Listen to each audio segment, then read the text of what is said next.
तुम्ही या चॅनलवर नवीन असाल तर सबस्क्राइब करा, तसेच लाईक आणि शेअर नक्की करा।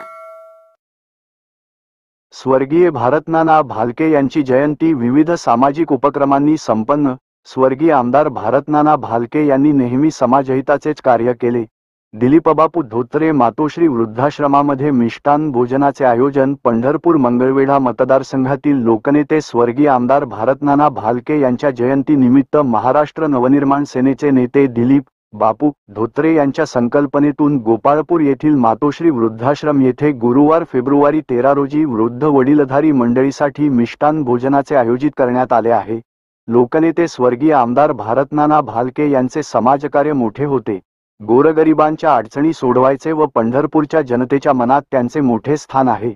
कोणत्याही प्रकारचा वायपट खर्च न करता सर्व समाज घटकातील जनतेला समाजकार्यासाठी हा उपक्रम राबवण्यात आला आहे।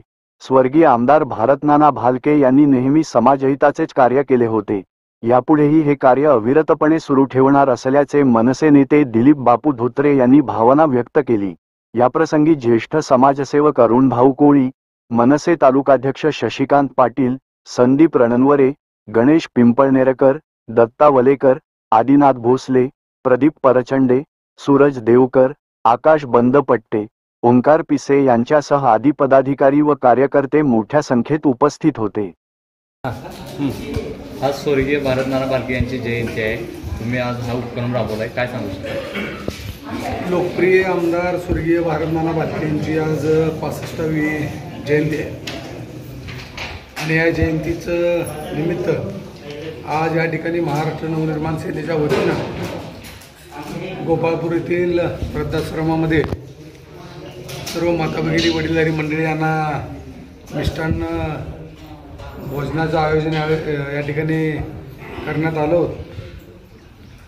आदरणीय भारतनानांचं कार्य, आदरणीय भारतनानांचं लोकांप्रती असणारं प्रेम, लोकांचं त्यांच्याप्रती असणारं प्रेम आणि भारतनाना भालके यांनी या तालुक्यातील या शहरातील गोरगरीब लोकांसाठी जे काम केलं तर अविस्मरणीय असं काम आहे। आम्ही सर्व लोक आदरणीय भारतनानांच्या मुशीमध्ये त्या ठिकाणी तयार झालेलो।